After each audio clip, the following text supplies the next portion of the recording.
Okay, thank you everyone for joining. It's a good crowd. We have the regulars here. We have BTC Noob as well.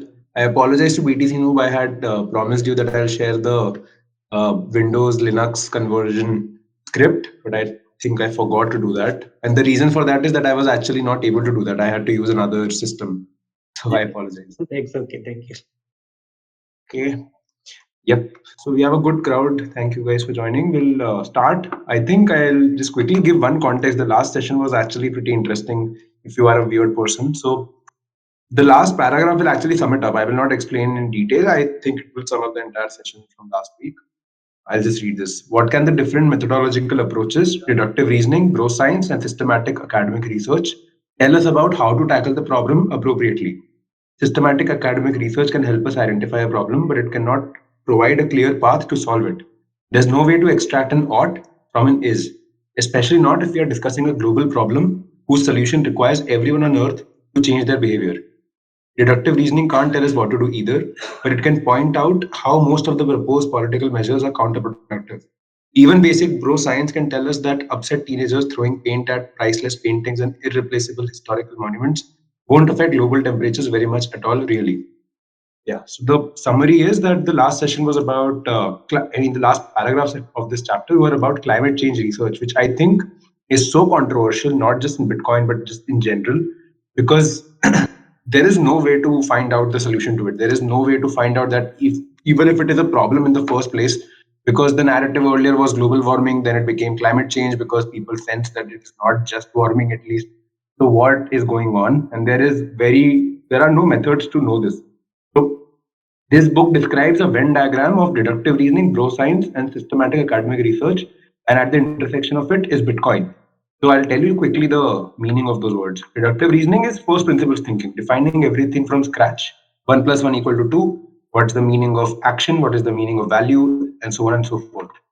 Yeah, and that's like the principle of Austrian economics. Value is subjective. It's up to you to define what value is. There is no formula for value. There is no method of value. It's for you to decide it.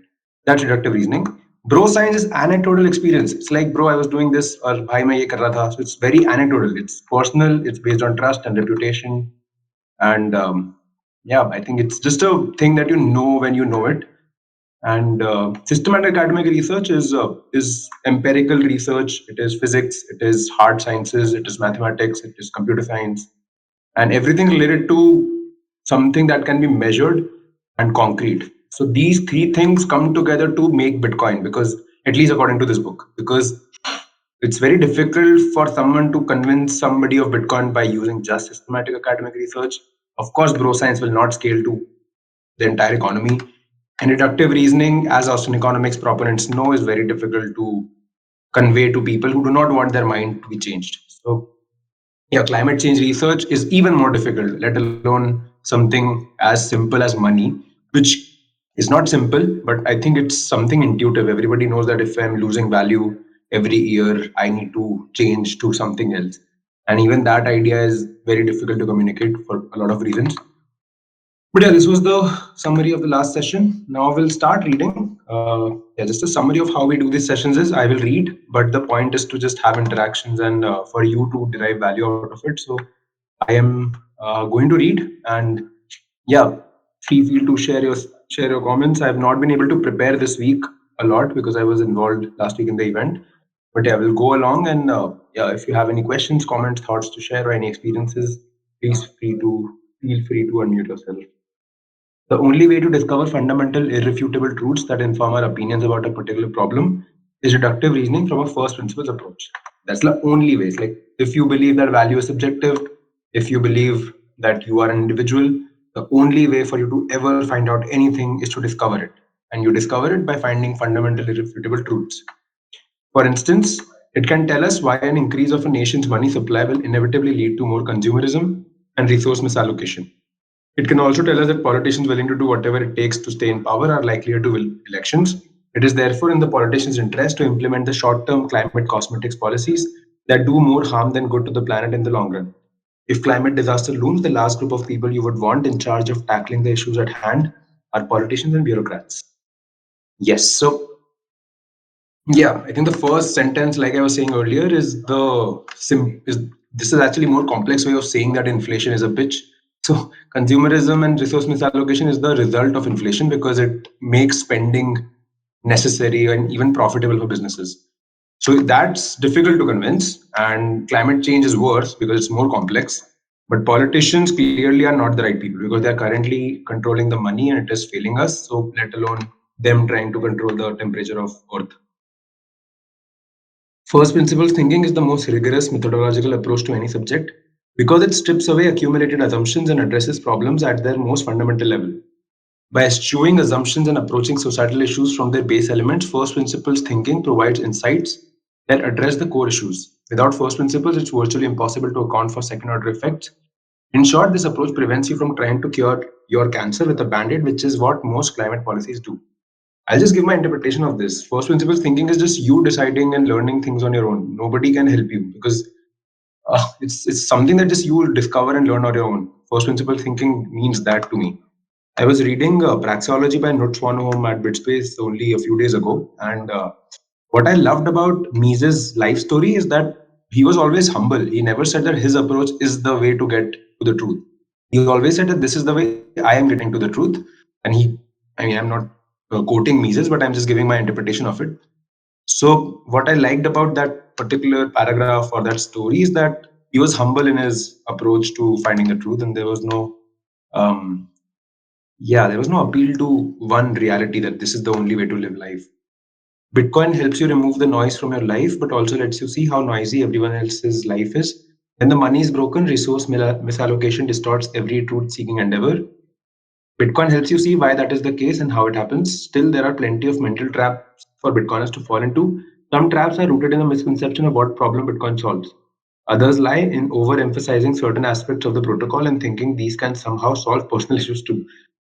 Yeah, I think the first line is powerful. It just is a very human thing that we sometimes, fail to notice that other people have their own problems. So it's easy for us to judge them sometimes, but it's always a good check to know that we don't know what they're going through. We don't know what their value system is. We don't know what their circumstances are, so on and so forth. And one aspect is that Bitcoin metaphors sometimes get used way too loosely. Some people say, hey, you need to do proof of work. That could be too vague because I think this is an economic concept that it's not proof of work that gives anything value. It's value that gives anything value. You can create something valuable without necessarily working very hard, and you can work very hard, like dig a hole and create nothing of value. So proof of work itself can't be something of value. It's a technical concept in Bitcoin, which means that it's a consensus algorithm which helps us verify that each block that gets mined on the top of the last block or which is attached to the last block is the valid block. So I am not a deeply technical person, but that's the layman friendly definition of proof of work. And it's a technical term. It's not a term that we can derive everywhere very easily. Yeah. Yeah, it's because it's a meme, so you can use it. Some Bitcoiners' attitude towards proof of work in particular are remarkably Marxist. One could argue that uh, proof of work should have been called proof of results all along. It's the results that matter, not the work. The amount of work carried out by Bitcoin miners, the repeated hashing of a candidate block while trying out different nonces, is suggested by the number of zeros at the beginning of the hash of each resulting valid block, but it is not proven. A miner might find a valid block on the first try, even though the odds of that are infinitesimally small or low, or mine forever and never be rewarded. The miners put in the work to find blocks and get paid in Satoshis because they believe they will be able to make a profit by selling those Satoshis later down the line, not the other way around.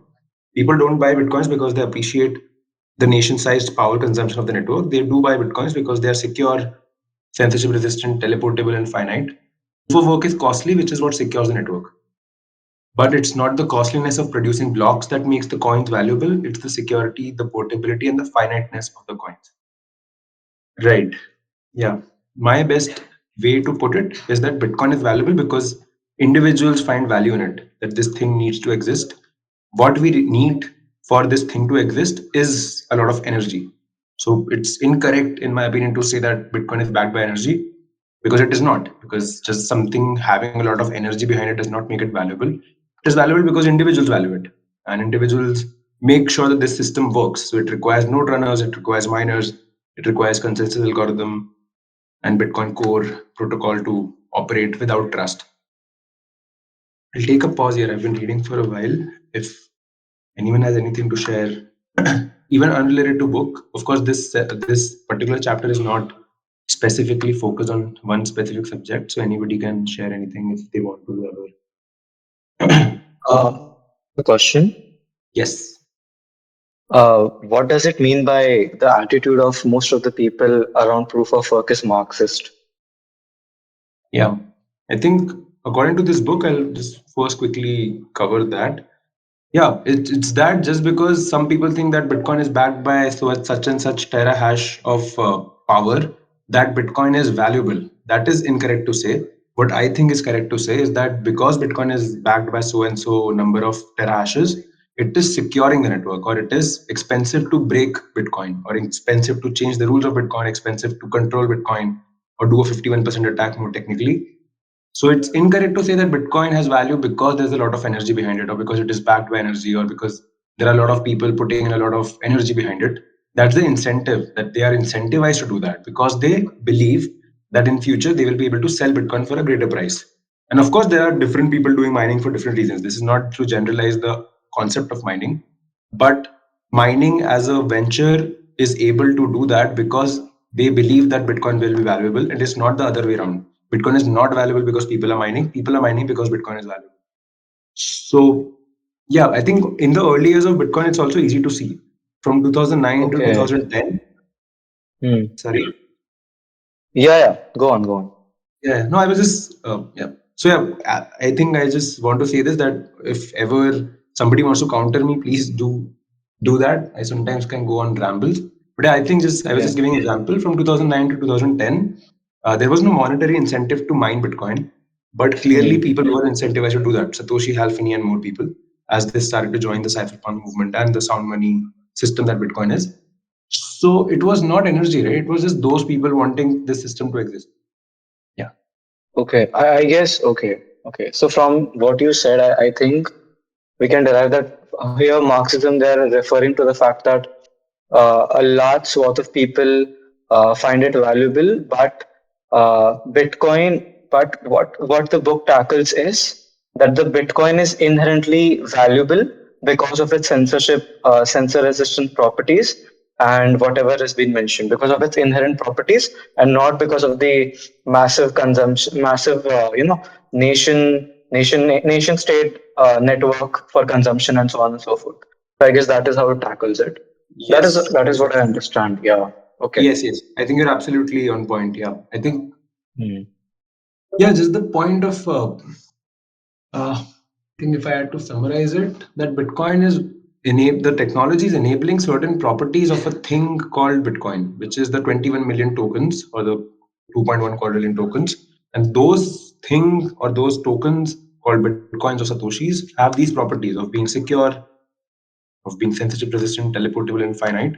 So this is like an economics divide. If there ever was a divide, the technical and economics divide is that technically, of course, Bitcoin needs computers, it needs energy, it needs code. But economics wise, you just need something with these properties. Which are these properties? So, yep. So I think that's the Correct. Austrian Okay. economics history that some people laud them. I have not gone too deep into it, but Karl Menger is the father, and Ludwig von Mises is the biggest proponent. They stood by the principles of free market and sound money, regardless if it exists or not. They said this is the best model for humans to live by, and nobody had any idea that we will ever have a money that can even stand by those principles. So yeah, economics is the science which predates Bitcoin. So there were people who were talking about sound money system without even knowing that it is possible. Yeah, technology enables this properties. But yeah, Harsh, I mean, yeah, like I said before, I can go on rambles. So my point is not to do that. My point is to just share my ideas. So always feel free to correct me, share your inputs later as well. It's not a one-time thing, of course. Yeah. Okay. Understood. Makes sense. The whole like separation of technical versus economics makes sense. Okay. Yeah. Cool. I think it's also just for me. the framework has helped me to understand that some people from economics don't understand Bitcoin, some people from tech background don't understand Bitcoin. So clearly, somebody needs to understand bit of both, at least bit of both. Hmm. Yeah.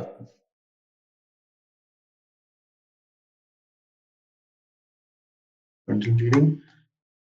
But yeah, thank you so much.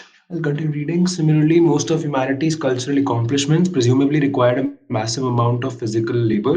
The Colosseum of Rome, the pyramids of Egypt, and the Great Wall of China took decades, if not centuries, to complete.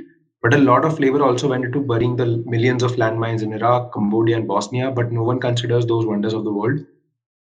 Karl Marx believed labor was inherently valuable and that man hours were interchangeable, but 1 hour of vegan burger flipping is not necessarily worth the same as 1 hour of rocket engineering. Similarly, some Bitcoiners believe human progress is directly linked to how many kilowatt hours we consume, but in doing so, they confuse cause and effect.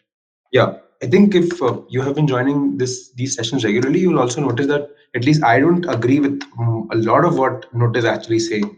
One of which is I don't want to get into the previous subjects, but I think I'll just quickly quote that a lot of these assertions and writings are opinion based, and nothing wrong with it. Free market and free speech allow for opinions, but a lot of opinions are something I don't agree with. So, for example, I agree with this that Karl Marx believed that there is the man hours are interchangeable, and they're not, because clearly some people are able to produce more quality work, some people are not, and that's okay. That's like life, that's nature. But I think, yeah, the opinion that it's a very, of course, it's a layered opinion, but there is the Kardashev scale, which says that for humanity to progress and become a type 2 civilization, we need more energy, not less. So the argument that we are consuming too much energy is a problem is stupid. It's the argument that it's bad for environment is like a separate argument. But the idea that we need to use less energy is generally a bad idea, because energy is what allows everything. It's what makes anything into existence. So that's the Kardashev scale. So yeah, this says that some Bitcoiners believe human progress is directly linked to how many kilowatt we consume. In doing so, they confuse cause and effect. So of course, we'll continue to read later. I mean, if he expands on this. But yeah, the Kardashev scale fascinates me because it just gives an idea that if we are ever to become interplanetary species, if we are, there's one crazy article that I can share later that says that Bitcoin will allow us to move the Earth if Earth is ever at threat, because it allows us to monetize energy and we can produce infinite energy potentially, because there's incentive to innovate, incentive to produce a lot of energy, because somebody incentivized to produce blocks, and that will always remain a scarce asset. Not just bitcoins, right? It's blocks that block space that is also scarce.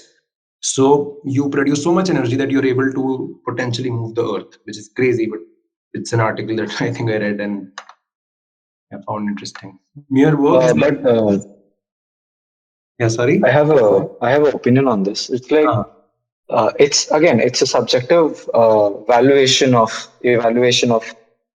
worth, both by the book and by you, because uh, say for example, a guy living in Afghanistan with his like three wives and 18 children might be more satisfied and happy than a guy living in America who is a middle class. So we cannot, like, ultimately we have to like really like be very particular and careful when we talk about value and progress in general. Why so here Bitcoin gives a very good explanation for this, as in uh, Bitcoin is inflation proof, right? So anyone who wants to either go towards progress, as you mentioned, Kardashev scale, expand his civilization, going towards like a interplanetary species, versus someone who wants to retain their lifestyle, be traditional, both can do whatever they want, right? So yeah, I mean, I personally agree with that. That more kilowatt hours does not equate to better this, because ultimately we cannot objectively define progress is, right? If you go by the definition of, okay, is someone satisfied or not, you can use the previous example, you can that I just mentioned. Or if you go by the definition of how far humanity can reach, how far we can take our genes, then we can go by your definition. So I guess it's pretty subjective. yeah, no, yeah, makes sense. I mean, of course, this is just my opinion on it, and I Yeah, it's a tricky subject to also think about. Yeah, I'll just add one quick point and then we can open the room for discussion that everything is energy, right? It's like everything we do, even slightest bit of movements and words and speech and voice is energy. It's consumption or production of energy. So more energy allows us to produce more, consume more. So yeah, energy is constant in the universe, but it's about channelizing and using energy.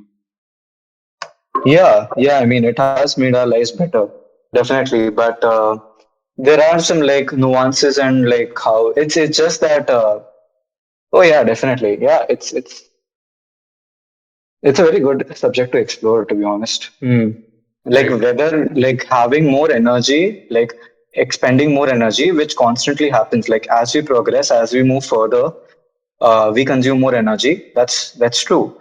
But do we become more happy or satisfied? That itself is a very subjective thing to say because a man cannot envision or he cannot predict whether he will be more happy or satisfied when uh, he empowers his civilization with more energy, consumes more. So yeah, I mean it also plays into the whole like consumption, whole consumerism that we sort of don't like.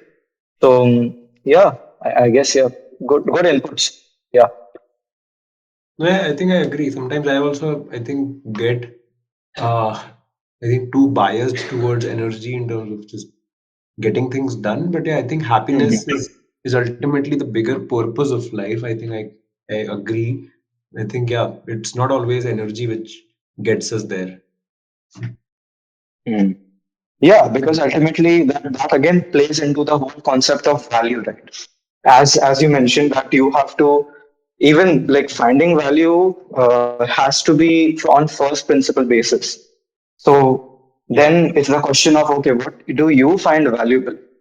Like that itself is a very right. yeah. Yeah, I Mm. think it's happiness, right? I think everybody, at least I don't know. I'm just saying what I think. That first, from first principles thinking, if somebody were to ask me what's the number one thing that you value, it's happiness. Mm. Yeah. I guess that's true for most people, Shreya. Most of Yeah, us. yeah, right. Yes. But yeah, I think I've also realized this in a lot of ways, and a lot of people have also pointed it out. So yeah, thank you to them, thank you to the universe for pointing it out. That yeah, even sometimes I can be aggressive with a lot of things, and not aggressive as in physically aggressive, but just aggressive with my opinions, and that's never healthy even for me. So it's yeah, even the toxic Bitcoin movement, from what I've discussed with people, is it's coming out of love. It's coming out of the hatred toward people who are scamming other people. Yeah, it's like tough love, kind of.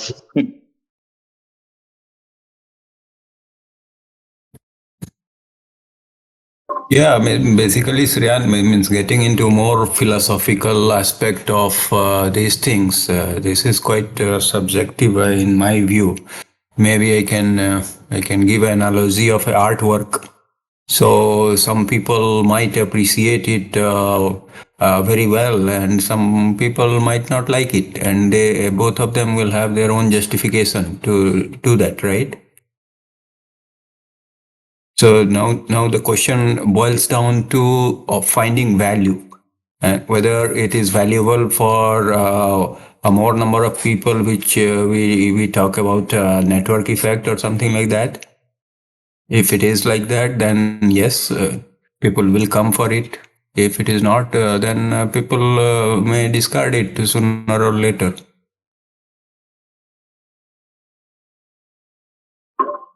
Yeah, well put. Okay, someone else has also joined us. Hi, Alpha Beta. Oh, I think I know Alpha Beta. I will not use your real name, provided this is a pseudonym. Yeah, Aaron said NGMI. Who's NGMI?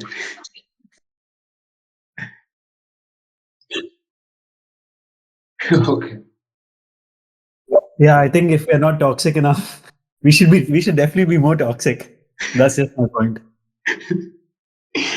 Yeah. Yeah, I think subjective theory of value is the biggest rabbit hole, is the deepest rabbit hole, because it's like asking what is value itself, and everybody has to define it for themselves. Yeah, we can, I mean, come to some consensus, perhaps. Okay, but yeah, keep the discussion going however you want. My role is to help facilitate it. But yeah, I'll continue reading in case somebody has any opinions. We can also extend this session to a bit longer. And yep, our goal is to also complete this book within the reasonable time. We're like halfway into the book. It's about, I think we started book about 1.5 months ago. We should be able to complete it in the next 4 weeks, just next 4 Wednesdays. Similarly, most of humanities, yeah, I think I've read this. I was on the next page. Mere work is not of any value. People find work valuable because of the results said work produces. Just work hard enough and you will succeed in life. This is the implied promise of proof of work and the American dream. But working on things that nobody asks for is futile. Moreover, while hard work is a crucial element of any successful endeavor, it is not the only thing that matters, and sometimes it is even not the most important factor. Talent is something you're born with and is one of the most crucial elements of success in any field. The Beatles' entire career spanned a mere 7 years, during which they released 13 studio albums, broke several international album sales records, and changed the course of pop music forever. Combination of talent, luck, and hard work made this possible, but also long periods of relaxation and fun. If you watch Peter Jackson's excellent Get Back documentary series about how the Beatles made the Let It Be album, it is hard to miss that what they're doing in the studio doesn't look remotely like proof of work, more akin to proof of always goofing around. Importance of having fun and exploring unconventional ideas in any creative endeavor is undeniable, and the Fab Four knew this. Yeah, yeah, I've not followed Beatles deeply, but if you're a music fan, and I think every human likes some kind of music, so you know that music, there is a flow to it, there is a rhythm to it, there is almost a story to it. And it's not just hard work, it's not just brute force. It's something which they have created in their own way, in their own creative way. That's the only way I can put it, because creativity is a very subjective, deep phenomena. Nobody knows where things come from. So yeah, I'll take a pause here as well. I think yep. This session has been interesting to me because it's something that I think this is the, by the way, if somebody's joining for the first time and new to this concept, the Bitcoin, the inverse of clown world, this is Note Swanam, whose writings are pretty hilarious, but you'll also realize that he's a pretty serious Bitcoiner and he's built a brand or messaging of reputation. His biggest capital is of reputation, and he talks about how that is the resource or yeah, the capital that he's generating and creating, which is pretty fascinating. Results matter, and only you know how to achieve them. Some of the most impressive human achievements stem from creativity, not work. Creativity is a strange beast to tame, and everyone's version of it is different. The best creative work happens when the creator is in a flow state, which no one can achieve while multitasking. Focus is critical, whether you are in a bluegrass band drawing a comic book or carving out a Muppet version of Venus de Milo. Isolate yourself or your creative group in time and space as much as possible, and you'll have a chance to find something novel and beautiful. When you do it, it will feel like you're not in charge but channeling something already in the room. I think everybody has felt this, and I'll leave this something I think all of us should personally think about. Of course, you can share your opinions, but I would encourage everyone to just think about it on their own time. This is something that, yeah, you have a deep personal relationship with.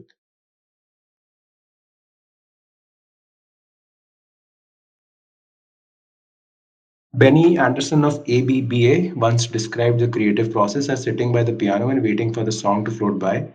Creativity is subconscious, so you cannot push yourself to be genuinely creative via a relentless work ethic. All you can do is try to relax and stay present in the moment. When the flow state finally arrives, enjoy every moment of it. Few things in life feel better than surrendering to an idea and pursuing it wherever it may lead. One can only truly discover Bitcoin by understanding the problem it solves. When digging a little deeper into the issues of broken money, one starts to realize the jaw dropping magnitude of the problem. This realization is where many Bitcoiners succumb to the intellectual laziness of believing in whatever the most popular conspiracy theory is at the moment. But doing your own research isn't just randomly believing some guy on the internet and what he thinks. It means actually doing research. Be bold and use your brain, but don't overcomplicate or overcompensate as a substitute for true understanding. Doing so will only swing Poe's blade in the opposite direction. What you want the blade to do is stop swinging altogether so that it will fall flat on your belly and not cut you in half. Stay calm and focused, wait and ask why. Don't feed any beast. As Terry Petache put it, the trouble with having an open mind, of course, is that people will insist on coming along and trying to put things in it. Yeah, I think every Bitcoiner has experienced this. So again, I think I will encourage everyone to read this on their own. I mean, I would encourage this book to be read on their own. This is not something that you can just understand in one go. And you don't have to read this book for this. You just have to spend time with yourself. Yeah. If you question money, if you question Bitcoin, you will at least resonate with some parts of this. Bill Murray built an international acting career by not caring about others' opinions. He figured out that he performed best while calm, comfortable, and not overthinking things. Follow your passion and gut instincts in a relaxed manner can not only be the key to a successful career but also to a fulfilling life. Realizing the value of staying grounded and being present can lead to remarkable things. Remember to enjoy the moment because it is the only thing there is. Master the pendulum. Yes. There's like the famous quote of there is only now, everything else is imagination. So you can only live right now. Quick pause before I continue.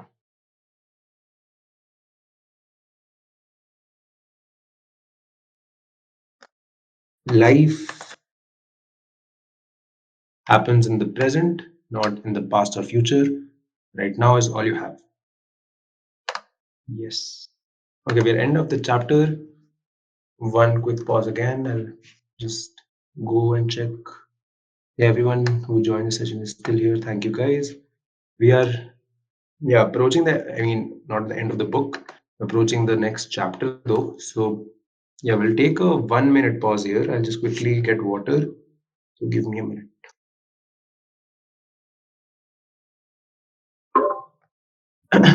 Hi. So yeah, the next chapter is We Are All Satoshis. This is a popular meme, popular saying in Bitcoin. And I think my summary of it is that nobody is an expert, even Satoshi Nakamoto, because Bitcoin represents value because it's freedom money. Nobody's telling you to value Bitcoin. Nobody needs to. So Satoshi himself can also never be the expert on Bitcoin because he's not an expert in value, because nobody can be an expert in value because it's subjective, it's individual. So if you are somebody who calls themselves a Bitcoiner, or even somebody who's interested in Bitcoin, you are Satoshi. Yes. Yeah, so this is a complex debate, of course, and people have this debate all the time. Who is a Bitcoiner? To me, everyone is a Bitcoiner because everybody finds something valuable, and people who value freedom are generally better people. We are all Satoshis. In an intricate dance of zeros and ones, our computers become windows, pun intended. Okay, someone joined? Yes. Hi, hello, Godel. Thanks for joining. You just joined us when we are about to start the next chapter, so you did not miss anything. Okay. Yeah, I'll start reading. Again, in an intricate dance of zeros and ones, our computers become windows, pun intended, to a world more easily grasped by human minds. Yeah. So I think the way I like to think is that everything in the material world is atoms and just blocks of matter moving. Everything in the cyberspace is electrons moving, which is also incorrect because electron is also a block of matter. It is information moving, and internet is the exemplification of that. Internet is physical wires. That is what internet is. It enables information to flow, and information itself is just shapes. When you send a message, it's just shapes, and those shapes have value and meaning because you give them meaning and value. So yeah, it's like a window, as this put it, to a world which is grasped by human minds. Computers just help us put it in a user interface which makes it appealing. Words, sounds, and graphics emerge as humanly accessible representations of the digital realm. Yet, beneath this facade, a stark truth prevails. Our computers may identify as non binary, but in reality, the zeros and ones are all there is. I'll actually read this again. Words, sound, and graphics emerge as humanly accessible representations of the digital realm. So, the digital realm, as I said, is just electrons flowing on the internet cables. That includes Bitcoin. So, Bitcoin is no different than any other information because Bitcoin is also just zeros and ones. So yeah, those are whatever we see, whether it's number go up, whether it's some beautiful woman, whether it's some voice, it's just representation of something. It's some information or some human or something. And yeah, beneath this facade, a stark truth prevails. Our computers may identify as non-binary, but in reality, zeros and ones are all there is. Computers are nothing but fancy apocalypses. They far surpass the human brain in the singular task of calculation, but that's all they do. Despite that, applied ultra fast mathematics unlock a universe of digital wonders, from music and movies to books and games. Computers herald an unprecedented age of extraordinary human experience. All the wonders of the internet era emerged from a simple series of on and off switches. I'll actually like to just pause here and discuss this because I think I'll just give a background on my experience of learning tech and computer science. I do not come from a computer science background and I hated computers. I still think I'm intimidated by computers. And I think I was always a mathematics person, but I was never a software person. And far from ever imagining myself learning open source software, for example, because it's like there's lesser incentive to want to do that. For a lot of people, of course, there are other incentives. It's difficult to convince an average person to ever even think about open source software, let alone work in it or take it seriously or have it as a career choice, which Bitshala is primarily focused on. So for someone to even consider open source development as a career, they need to be interested in it. And for me, the magic thing that made me interested in open source development, caveat, I'm not a developer, but I am interested in open source software, learning about it, contributing to it, maybe eventually also work as a developer, is that computers work on zeros and ones and switches. It's like this magic series of switches make the world dance, and Bitcoin makes everyone dance. That's the beauty of this thing, that this makes everyone dance because money makes everyone dance. This is the best money. This is freedom money. So you make yourself dance and nobody can force you to dance. So yeah, just the realization of switches like zero and one, and you represent everything in the world through that. And computers allow you to do a beautiful interface of that. You can do that on pen and paper. You can do that on chalk and board. You can do that on caves and stones. But computers do that on a global scale. So that's what makes this dance on a mass scale possible. So how does the internet actually work? The internet is a global network of interconnected computers that communicate with each other using standardized protocols. When you access a website, your computer sends a request through a series of routers and servers using the transport control protocol, which directs the information to its destination using internet protocol addresses. How does the internet actually work? The internet is a global network of interconnected computers that communicate with each other using standardized protocols. Yeah, yeah, they just, I mean, internet, the infrastructure itself is physical. So there are owners of those physical infrastructure, but it uses standardized protocols because open source protocols are are better. It's the proprietary software will always suffer from inflexibility, from proprietary software licenses not being able to allow innovation, and many complicated things. When you access a website, your computer sends a request through a series of routers and servers using the transport control protocol, which is TCP, which directs the information to its destination using internet protocol addresses. Yeah, I'm actually not well aware of TCP IP and the differentiation, but I know that's the base layer of internet protocols. Yeah, if somebody does have any easy explanation of the difference between TCP and IP, please do share. This is called the TCP/IP protocol. The requested data, such as a web page or video, is broken into small packets, sent over the network, and reassembled on a device. On top of TCP/IP, operate several application layer protocols, such as HTTP for transferring web pages and SMTP for sending and receiving emails. The problem with terms like transferring, sending, and receiving when talking about computers is that data never really moves. It is always copied from one device to another. The nature of communication in general is such that no entity can send a message without knowing it first. Communication is replication. Everything is a copy of a copy of a copy. The fact that anyone can copy any data is what makes computing in general and the internet in particular so powerful. Yeah, the fact that anyone can copy any data is what makes computing in general and internet in particular so powerful. That's the open source philosophy, by the way. So somebody can try to own that data, but anybody can copy that data and anybody can spread it across because you can use paper and pen. You can use worst case your hands and stones to make it. So any information itself is something that can be replicated. And that's the, I mean, there are metaphors for this, but that's the beauty of Bitcoin. That's for some reason, these 21 million tokens are still scarce. And that's like mathematically verifiable, assuming some things. And the system works without anyone having to tell anyone how to do anything because that's an open free system that people join for their own incentives. The missing piece of the internet puzzle, the one piece needed to make the transfer of human value expressions possible, is the existence of something that cannot be copied. That something is the Satoshi. A Satoshi is the only piece of data that cannot be replicated. Think about that for a while. Ordered correctly, the numbers 0 and 1 can represent all information that is and ever has been on all electronic devices that have ever existed, including all the data on the time chain. Still, Satoshis cannot be copied. I would actually love to just take a pause and also just first share my rambling. That imagine it like the internet is like a railway network and value is this thing which is one Satoshi, and this thing is actually physical. You can't touch it, can't feel it, you cannot even see it, but it is physical because there's only 21 million and you can send it, teleport it at the speed of light, and somehow this thing is a thing. It's like somehow this thing is existing and working and millions of people are valuing it.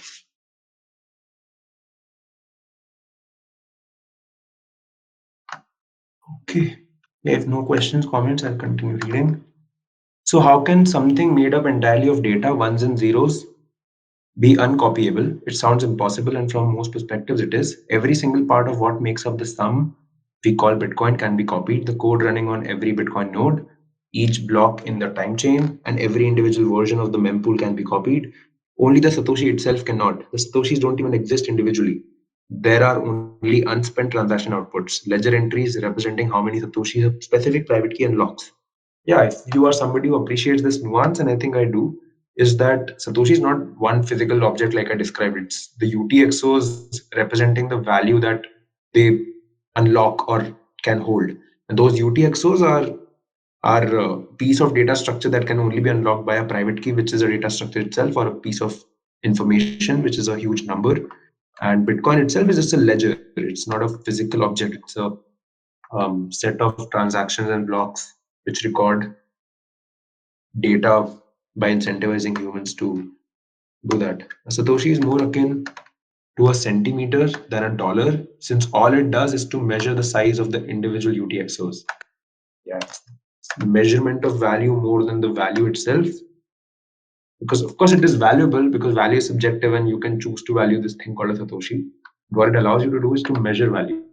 So it is more akin to a centimeter than a dollar, since it all it does is measure the size of the individual UTXOs, and it measures the size here is value. Measure the size of the value. How valuable is this thing? I think the weight. I personally like the word weight or even gravity. So imagine it as an analogy from physics. How gravity is the curvature of space and time, and it shapes our physical universe, the fabric of physical universe, even reality. And value is what shapes the fabric of human value, or at least, yeah, human nature. So it's akin to gravity almost. So it measures the size or value of individual UTXOs, which are the thing that hold value or hold Bitcoins or Satoshis. The groundbreaking discovery of Bitcoin shattered the presupposed boundaries of digital communication by introducing a revolutionary concept, a form of information with no physical mass akin to a unique, weightless, purely informational element without protons or neutrons, element zero. There is a Robert Breedlove video on this, there's Guy Swan audio on it. But like I said before, it's just something that you have to understand and sit with on your own. It's an endless process. Nobody can claim that they have figured it out. I'll read it again. The groundbreaking discovery of Bitcoin shattered the presupposed boundaries of digital communication by introducing a revolutionary concept, a form of information with no physical mass, akin to a unique, weightless, purely informational element without protons or neutrons. Yeah, so Bitcoin is not even electrons or protons or neutrons, it's just data, but somehow it has the properties of element zero, which means that like mathematical zero allows us to scale numbers because 0 plus 1 is 1, and the first number or the first 0 to 1 movement is from 0 to 1, and it allows us to now scale to infinity because that's the scale of numbers.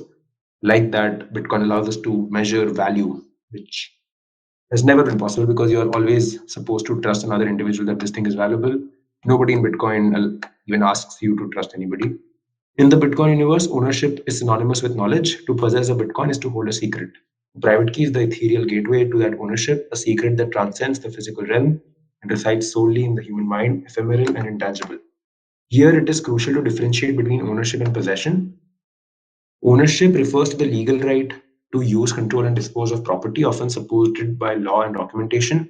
It includes long term rights like selling, leasing, or modifying the property. Ownership applies to tangible and intangible assets and remains valid even without physical contact with the property. To make it, I think for the rest of the session, I'll keep it very practical and concrete. So let's differentiate between ownership and possession. Ownership is the legal right to use, control, and dispose of property, often supported by law and documentation. So ownership does not physically mean anything, right? Because it just means that you control that thing. And to control that thing means that you have certain rights, that this object or tool is something that I control. And how you make that claim is because the legal system allows you to make that claim. Because anybody with brute force power can, of course, take it away. But there are social norms and legal provisions to prevent that from happening. It includes long-term rights like selling, leasing, or modifying the property. This gets into the private property rights, that what this system allows us to do, the ownership concept or the right to private property, that it allows us to do trade, which is selling, leasing, and modifying the property. Ownership applies to tangible and intangible assets and remains valid even without physical contact with the property because there are legal provisions that prevent. So when you own a stock, you have a legal right to ownership of that because even though you can't physically contact it or touch it, it is yours by legality. Possession, on the other hand, is characterized by having physical control or custody of an item regardless of its legal ownership claim. Possession can occur legally without ownership, like in the case of rented goods, or illegally, like in the case of something stolen, where the thief possesses the item but does not own it. Possessors who are not also simultaneously owners have limited rights to use the property and are not authorized to sell it or make significant alterations to it without the owner's consent. Ownership is a broad, legally recognized claim to a property, whereas possession is limited to the actual physical control of it. And there's a famous saying in law which says that ownership is 9/10 possession, uh, sorry, possession is 9/10 ownership. I'm so sorry. Possession is 9/10 ownership because the remaining bit of it is legality. You only own something as long as somebody powerful can steal it from you. The only thing that makes it yours or makes you have ownership over it are legal provisions, are literal legal provisions. As much as anybody can claim to abolish the government, and that's like a political conversation. But natural law will always exist, which is the principle of non-aggression, which means that for humanity to exist, we need certain rules. The most simple rule is the principle of non-aggression. So yeah, so in Bitcoin, the saying changes compared to law is that in Bitcoin, ownership is 10 on 10 possession because if you own the private key, you own Bitcoin. And there are, of course, interesting discussions to be had on this, that Bitcoin becoming legal tender is something that a lot of people support, a lot of people hate. I personally have not taken a hard stand on it, but I think it is the reality which will help Bitcoin scale because the only way that the average person can even think of owning Bitcoin will be when an authority tells them to. The sad reality, and of course, we need to work towards a world where people are able to think from first principles and understand Bitcoin on their own, not necessarily having someone else tell them that this thing is of value. Yeah, that's the reality that we live in. In Bitcoin, this is tricky. You cannot truly own a Bitcoin since you cannot own information, which is all that Bitcoin is.